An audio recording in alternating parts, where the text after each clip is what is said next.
بسم اللہ الرحمن الرحیم۔ السلام علیکم۔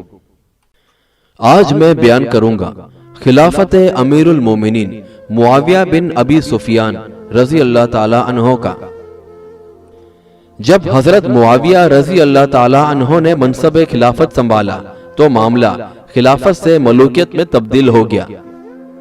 سنن ابی داؤد میں صحیح سند سے مروی ہے کہ رسول اللہ صلی اللہ علیہ وآلہ وسلم کے خادم ابو عبد الرحمن سفینہ بیان کرتے ہیں کہ رسول اللہ صلی اللہ علیہ وآلہ وسلم نے فرمایا کہ خلافت نبوت 30 سال رہے گی، پھر اللہ جسے چاہے گا اسے بادشاہی عطا کرے گا۔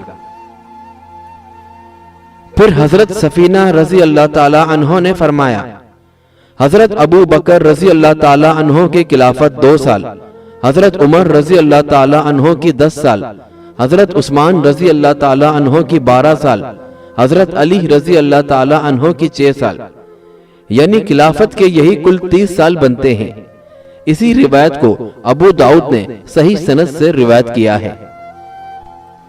مگر جب ہم کتب تاریخ پر نظر ڈالتے ہیں تو ہمیں ان میں لکھا نظر آتا ہے کہ حضرت ابو بکر نے 2 سال 3 ماہ اور حضرت عمر نے 10 سال اور حضرت عثمان نے 12 سال اور حضرت علی نے 4 سال 9 ماہ اور حضرت حسن نے 6 ماہ خلافت فرمائی، یعنی اس طرح خلافت کل 29.5 سال ہوئی۔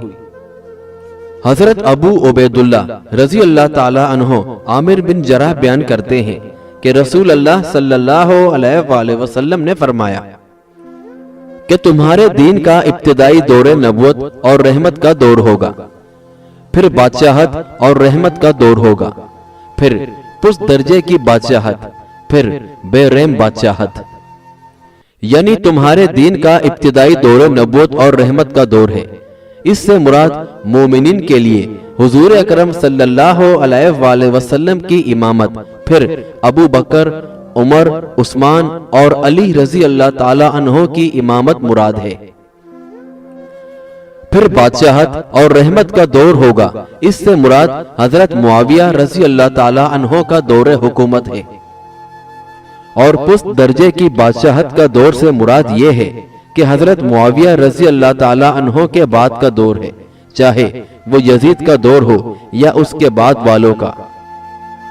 بہرحال حضرت معاویہ رضی اللہ تعالی عنہ مسلمانوں کے سربراہ بن گئے اور تقریباً 20 سال خلیفۃ المسلمین کے منصب پر فائز رہے، اور آپ کے دور امارت میں جو 40 ہجری سے لے کر 60 ہجری تک جاری رہا، امن و امان کی حالت تسلی بخش رہی اور فتوحات اسلامی کا دائرہ وسیع تر ہوتا چلا گیا۔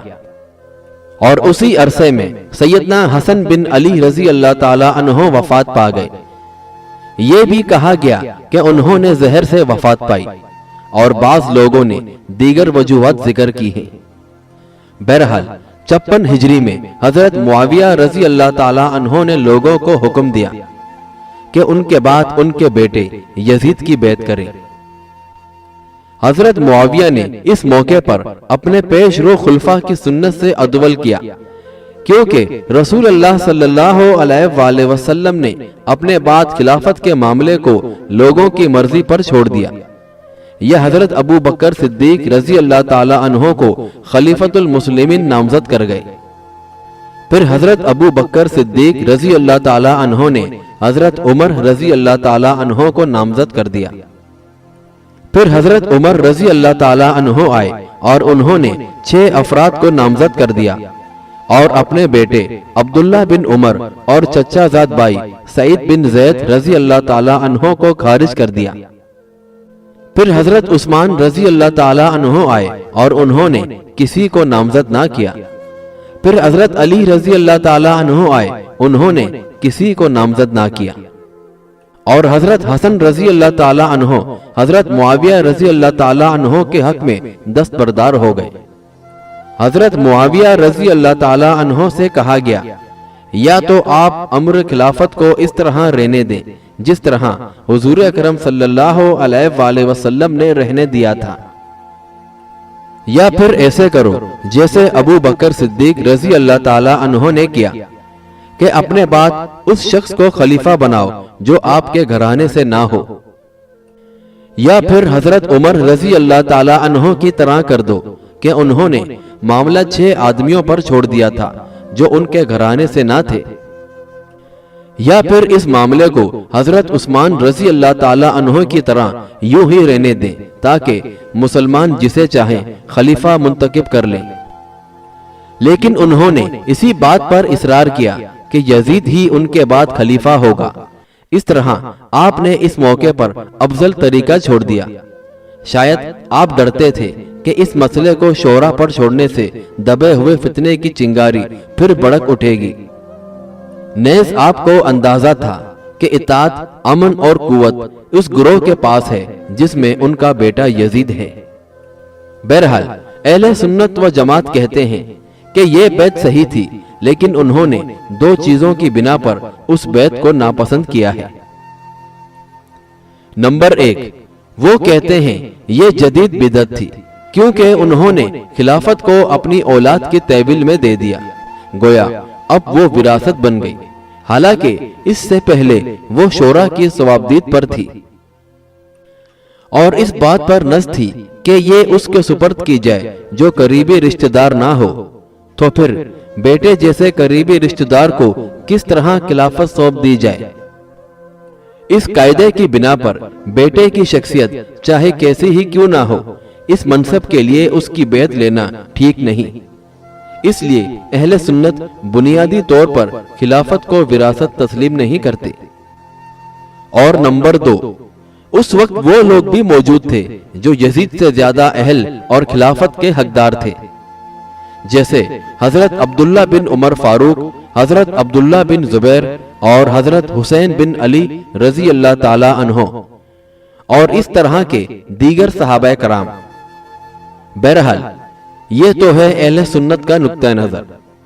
جیسے کہ امام ابو بکر ابن عربی فرماتے ہیں کہ حضرت معاویہ رضی اللہ تعالی عنہ نے افضل طریقے کو چھوڑ دیا، یعنی انہیں چاہیے تھا کہ وہ اسے شورا کی ثوابدید پر چھوڑ دیتے اور اپنے کسی قریبی رشتہ دار کو یہ منصب نہ سونپتے۔ لیکن جب آپ نے اپنے بیٹے کے لیے بیعت لے لی اور لوگوں نے اس کی بیعت کر لی، لہذا یہ شریعتاً منعقد ہو گئی۔ اور اب رہا شیعہ صاحبان، تو وہ امامت اور خلافت کو صرف حضرت علی اور ان کی اولاد کا حق سمجھتے ہیں۔